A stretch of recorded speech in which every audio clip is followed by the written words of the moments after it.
Praise the Lord. आप सभी लोगों को आज मंगलवार के दिन में आराध्य यूट्यूब चैनल में आपको स्वागत है। आइए आज प्रभु का संदेश चितौनी ध्यान करेंगे। गई 4 दिन से अपन संदेश नहीं ध्यान किए हैं, तो प्रभु की सेवकाई के काम में और दूसरे राज्य को चलना पड़ा है, तो इसीलिए मैं आपके सामने नहीं आया हूँ। आज अपन फिर से प्रभु का वचन को ध्यान करेंगे। तो आखिरी संदेश, इसका मतलब अपन शुक्रवार के दिन ये संदेश सुने हैं कि पवित्र बाइबल में 66 ग्रंथ रहने की इच्छा क्यों किया है पवित्र परमेश्वर ने पवित्र बाइबल में 66 ग्रंथ रहने के क्यों सोचे हैं, उसके बारे में अपन ध्यान किए हैं। आज अपना ध्यानांश ये है कि देखिए, तो सुनिए, आज अपना ध्यानांश वचन के लिए या पवित्र बाइबल वचन शास्त्रों के लिखाने के लिए, शास्त्रों को लिखाने के लिए परमेश्वर का अद्भुत योजना, शास्त्रों के लिखावट के पीछे परमेश्वर का अद्भुत योजना, उसके बारे में ध्यान करेंगे। आज पवित्र ग्रंथ, धरती पे बहुत सारे पवित्र ग्रंथ है। एक एक धर्म को एक एक पवित्र ग्रंथ है, एक एक धर्म को एक एक पवित्र ग्रंथ है। उनके धर्म के लोग कहते हैं और ऐसा मानते हैं कि उनका धर्म ग्रंथ जो है वो पवित्र ग्रंथ है, तो उनका विश्वास है।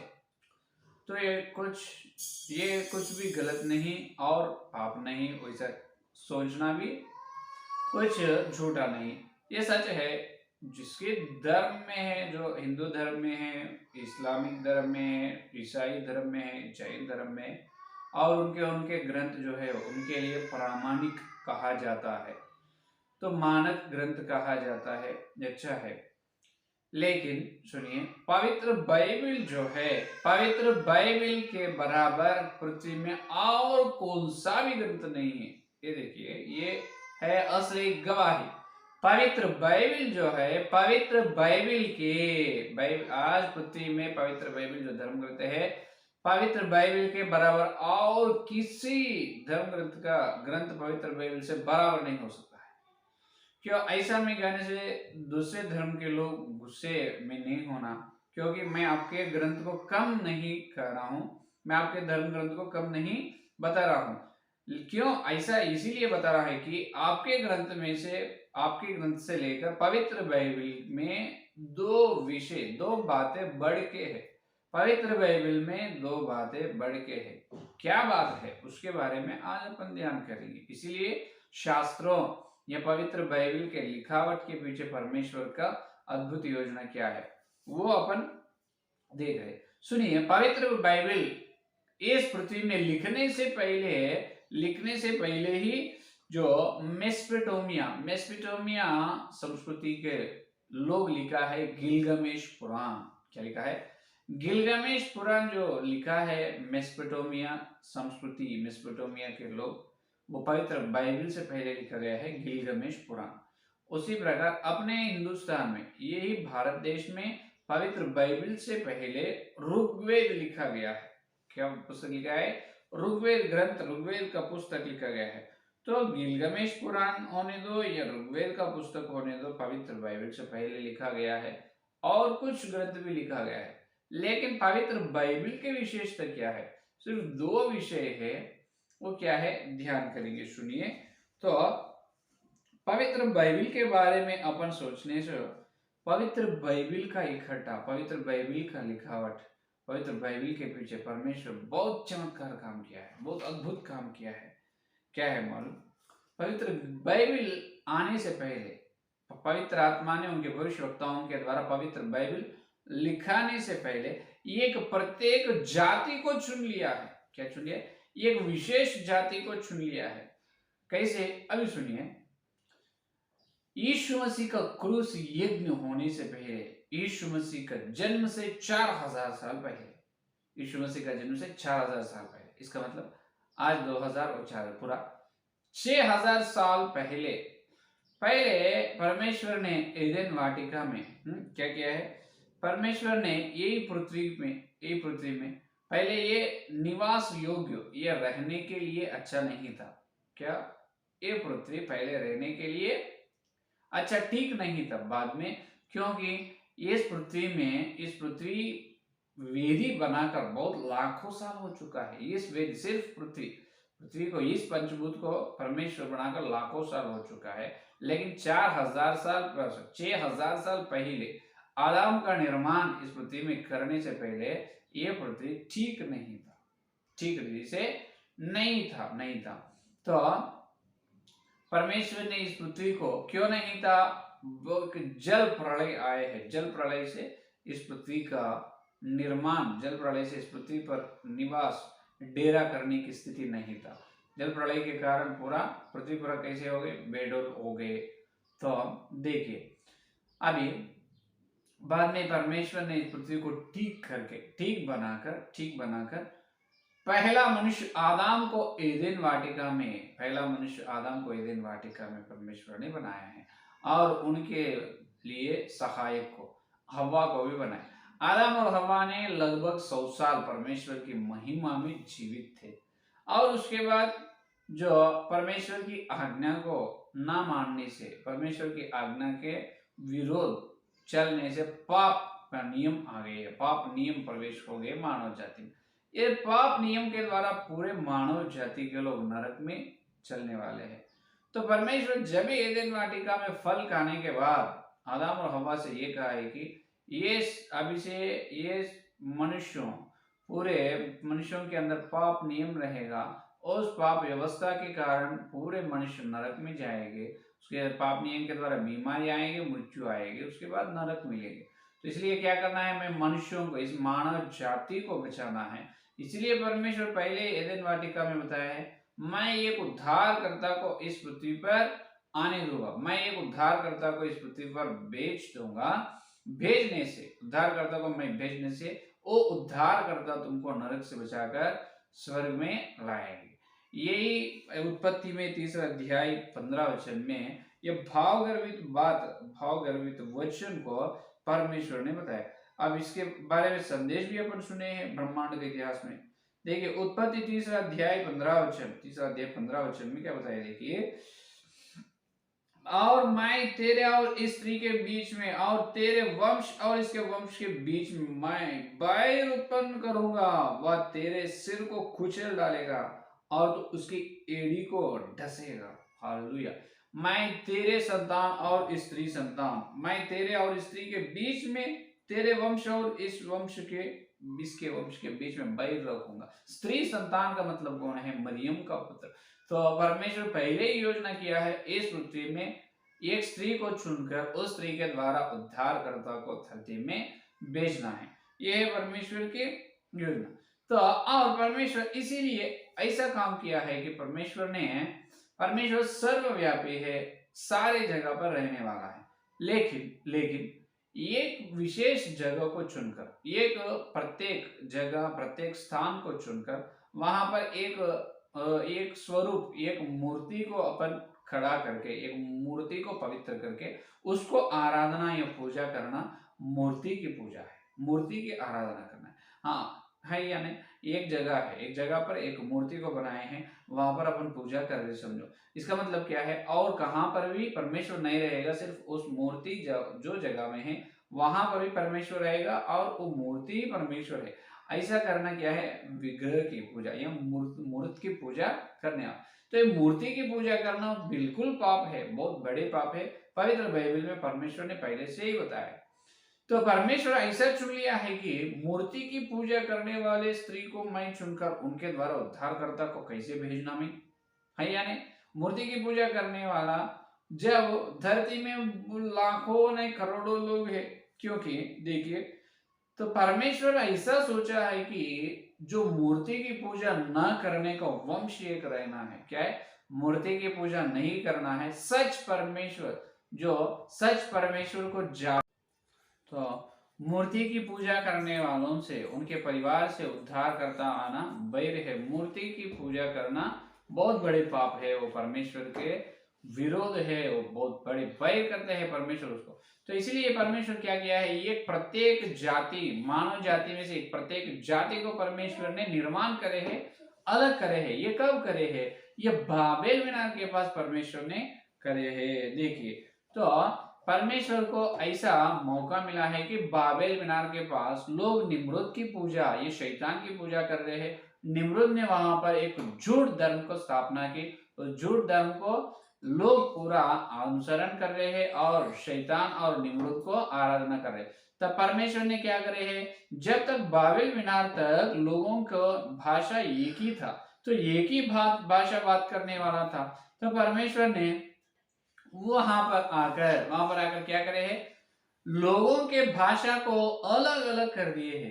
जो लोग जब तक एक ही भाषा बात करने वाला था, तब परमेश्वर ने वहां पर लोगों के भाषा को अलग अलग कर दिया। अलग अलग करने से एक भाषा को और एक भाषा, एक व्यक्ति बात करने वाले भाषा और एक व्यक्ति समझ ना पाए।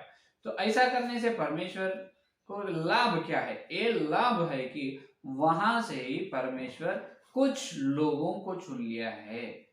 बाबेल मीनार के पास परमेश्वर एक भाषा को नाना प्रकार के भाषा कर दिए और वहां पर कुछ लोगों को परमेश्वर ऐसा चुन लिया, उस लोगों के द्वारा ही उद्धार करता आने के फैसला परमेश्वर लिया है। हालेलुया। समझ में?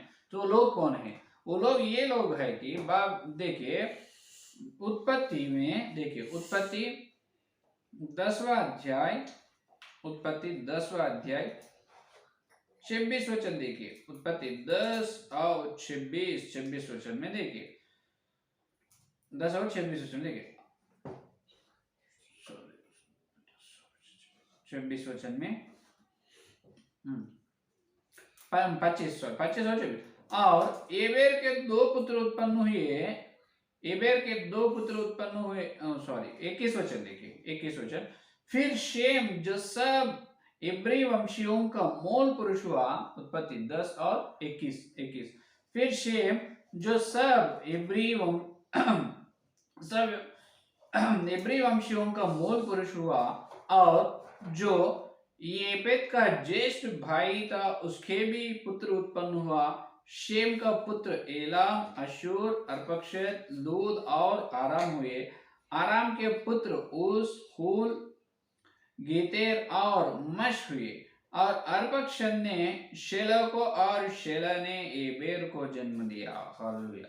अर्पक्षद शेला और शेला एबेर को। ये अर्पक्षद और शेला कहां से निकला है? शेम का मूल पिता कौन है?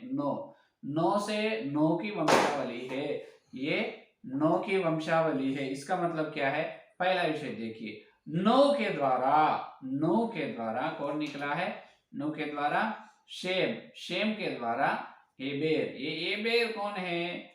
इब्रियों। एबेर लोगों को क्या कहा गया? इब्रियों। ये इब्री लोगों से आए हैं इब्राहिम, इसहाक, याकूब। इब्राहिम, इसहाक, याकूब इब्री लोग है। तो इब्री लोग, इसका मतलब इस्राएल लोगों को अलग करे है परमेश्वर ने। हालेलुया। देखिए परमेश्वर ने क्या करे है? इस्राएल लोगों को, ये नो के द्वारा कुछ लोगों को अलग करे है, अलग निर्माण, इस्राएल जाति का निर्माण परमेश्वर अलग करे है। अब देखिए, ये इस्राएल जाति के द्वारा उद्धार करता धरती में आना है, ये परमेश्वर की बहुत बड़ी योजना। हालेलुया। देखिए अब इस्राएल लोग मूर्ति की पूजा करने वाला नहीं है, और इस्राएल लोग परमेश्वर को ढूंढने वाला है, और इस्राएल लोग धरती के मध्य स्थान में रहने वाला है। और क्या है? इस्राएल लोग धरती के मध्य स्थान रहने वाले हैं। हालेलुया। इतने जागृति लिए है परमेश्वर, इतने जागृति काम करे है परमेश्वर ने। देखो इस्राएल लोगों से उद्धार करता आने से सारे संसार को आशीर्वाद है, सारे संसार को, पूरे धरती को आशीर्वाद है। यह है पहला कारण। दूसरा कारण यह है इस्राएल लोगों से ही, इस्राएल लोग ही शास्त्रों को लिखना है या वचन को लिखना है। हालेलुया। क्या है? इस्राएल लोगों से उद्धार करता आना है, और इस्राएल लोग शास्त्र को लिखना है या वचन को लिखना है। इसीलिए परमेश्वर ने पहले ऐसा सोचा है, ऐसा परमेश्वर काम करे है कि व्यवस्था विवरण में अपन देख सकते हैं, इस्राएल पहले बाबेल मीनार के पास परमेश्वर भाषा को अलग अलग करे है, और एबेर के समय धरती में बड़ी बुलडोल आने के परमेश्वर आज्ञा दी। धरती में बहुत बड़ी बुलडोल आकर 7 महाद्वीप बन चुके हैं। वहां पर इस्राएल लोगों को परमेश्वर ने अलग करे है, वो लोगों को पृथ्वी के मध्य स्थान में रहने के लिए आज्ञा दी। पृथ्वी के मध्य स्थान में रहने का जागृति करे है परमेश्वर। पृथ्वी के मध्य स्थान में है इस्राएल लोग। The Israel country is located on middle of the earth.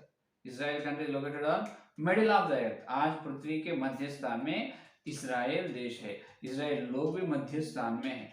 तो वो पहले कहाँ थे? मिस्रियों के साम्राज्य में गुलामी थे इस्राएल लोग। बाद में वो कनान आना है। कनान में कितने लोग आना है और इस्राएल लोगों को सीमाएं कितने, कहाँ, कौन सा देश से कौन सा देश तक इस्राएल लोग, कौन सा देश से कौन सा देश तक उनकी सीमा रहना है, वो सब परमेश्वर को मालूम है। तो इसी को व्यवस्था विवरण में 32 अध्याय 8वां वचन में बता रहे। 32 अध्याय 8 वचन, जब परम प्रधान ने एक एक जाति को निज निज भाग बांट दिया और आदमियों को अलग अलग बसाया, तब उसने देश देश के लोगों की सीमाएं इसराइलियों की गिनती के अनुसार ठहराई। हालेलुया। इसराइल लोगों की गिनती परमेश्वर को मालूम है। आदमियों को, इसका मतलब मनुष्यों को अलग अलग कर दिए है। आदमी लोगों को अलग अलग करे, सारे आदमी लोगों से इसराइल लोगों को अलग करे। कैसे? बाबेल मीनार के पास। और कैसे करे मालूम है? इब्री भाषा बात करने वालों को अलग कर दिए। देखो परमेश्वर के बाबेल मीनार के पास एक भाषा अलग अलग नाना प्रकार के भाषा हो गए। वहां पर कुछ लोगों के मुंह में इब्री भाषा को रखा है परमेश्वर। जो आदमी इब्री भाषा बात कर रहे हैं, वो इब्री भाषा बात करने वालों को परमेश्वर अलग कर दिया।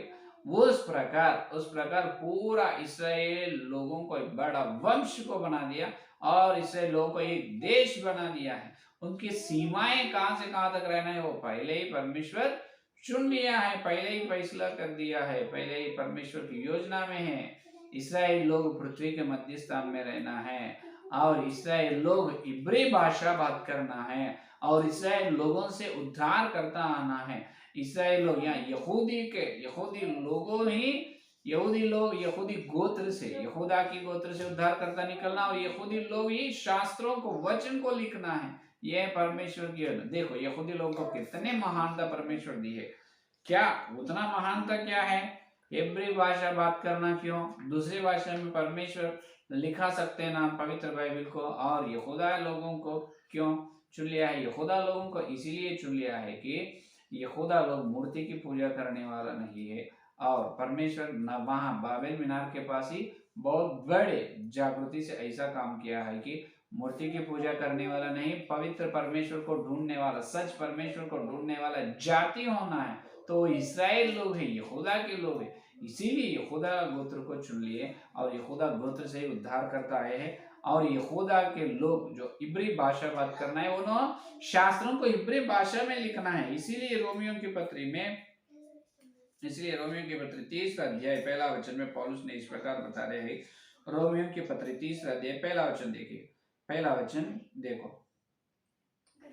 रोमियो की पत्री 30 अध्याय 1 वचन, फिर यहूदी की क्या बढ़ाई, क्या कपने का क्या लाभ, हर प्रकार से बहुत कुछ। पहले तो यह कि परमेश्वर के वचनों को सौंपे गए हैं। हालेलुया। देखो यहूदी की क्या बढ़ाई है। अरे यहूदी की बढ़ाई बहुत कुछ है। परमेश्वर के वचन यहूदी लोगों को सौंपे गए हैं। किनको सौंपे गए? यहूदी लोगों को। ये शास्त्र लिखने का काम यहूदी लोग, अभी इस्राएल जाति, इस्राएल लोगों से उद्धार करता आना पूरे संसार का आशीर्वाद है। तो इस्राएल वंश सारे संसार के लिए आशीर्वाद के वंश है। उसी प्रकार ये इस्राएल यहूदी लोगों के द्वारा वचन आना, यहूदी लोगों ही शास्त्र लिखना पूरे संसार का आशीर्वाद है। और यहूदी लोग ही वचन लिखना, यहूदी लोगों के हाथ में ही वचन परमेश्वर सौंप देना, यहूदी लोगों को बहुत बड़ी आशीर्वाद है। ये यहूदी की बढ़ाई। हालेलुया। समझ में? यहाँ यहूदी लोगों को बहुत बड़े आशीर्वाद है। वो लोगों से उद्धार करता निकले हैं और वही लोग शास्त्रों को, पवित्र परमेश्वर का ग्रंथ, पवित्र शास्त्रों को, सृष्टि सृजनहार की बातों को यहूदी लोग इब्री की भाषा में लिखा है। और इससे बड़ा और क्या होना है? पूरे संसार के लिए इस्राएल देश और इसराइल लोग, यहूदा के लोग बहुत आशीर्वाद के लोग हैं। हालेलुया। यह है परमेश्वर इसराइल जाति को अलग निर्माण करने का विधान। यह है परमेश्वर इसराइल लोगों को अलग करने की तरीका। समझ में आए? तो आज ये ध्यान कर रहे हैं कि इसराइल लोगों की विशेषता क्या है और इसराइल लोगों से उद्धार करता क्यों है। यहूदी लोगों ही वचन को क्यों लिखना है, दूसरे लोग क्यों नहीं लिखना। इसीलिए नहीं लिखना है कि जो गोत्र से, जो वंश से उद्धार करता आना है वही लोग वचन को लिखना है। तो ये लोग इब्री की भाषा में क्यों लिखना, दूसरी भाषा में क्यों नहीं लिखना है, उसके बारे में कल के संदेश में ध्यान करेंगे। ठीक है, ये है आज का संदेश। इस संदेश पढ़ने के लिए प्रार्थना करें। आइए स्तुति, हालेलुया हालेलुया। धन्यवाद धन्यवाद, स्तुति स्तुति धन्यवाद करते हैं परमेश्वर परम पिता, आपको धन्यवाद करते हैं। परम प्रधान यीशु मसीह, आपको धन्यवाद। सर्वशक्तिमान पिता पवित्र आत्मा, आपको धन्यवाद करते हैं। इस दिन मंगलवार के दिन तुम्हारे पवित्र आत्मा के द्वारा तुम भेजे सत्य संदेश के लिए धन्यवाद प्रभु। हे प्रभु, आप मूर्ति की पूजा करने वालों को बैर करते हैं, बैर है प्रभु। आपके सामने घृणा है, आपको धन्यवाद करते हैं प्रभु। आप प्रभु इस पवित्र बाइबल के पुण्य ग्रंथ, इस पवित्र मानव ग्रंथ के बारे में दो बड़ी विशेषता की बात है, दो विशेषता की बात हमको बताया, आपको धन्यवाद करते हैं। हे प्रभु, इसराइल लोगों के जाति का निर्माण आप बहुत अच्छे किए हैं और उसके इसराइल जाति के द्वारा उद्धारकर्ता को दिया है और वही इसराइल लोगों को ही आप वचन सौंपे है, वही पहले शास्त्रों को लिखा है, वही यहाँ से सारे संसार को सुसमाचार दे रहे हैं। प्रभु आपको धन्यवाद इतनी योजना के लिए और इस पुण्य, ये प्रामाणिक पुस्तक, प्रामाणिक ग्रंथ पवित्र के लिए धन्यवाद करते हैं। जितने लोग इस संदेश सुने हैं प्रभु और सुने हर एक के अंदर यीशु मसीह संदेश फल कल मिलते जाओ, वचन की गहराई मिलने का सारी प्रार्थना को यीशु के नाम से मांगते हैं। आमीन आमीन। परमेश्वर का प्रेम, मसीहा का अनुग्रह, पवित्र आत्मा की सहभागिता इस दिन लेकर प्रभु आने तक सारे भक्तों को, विशेष रूप से जो यहूदा के लोग में रहने की प्रतिज्ञा उनको सदा साथ रहेगा। आमीन आमीन। Praise the Lord. धन्यवाद।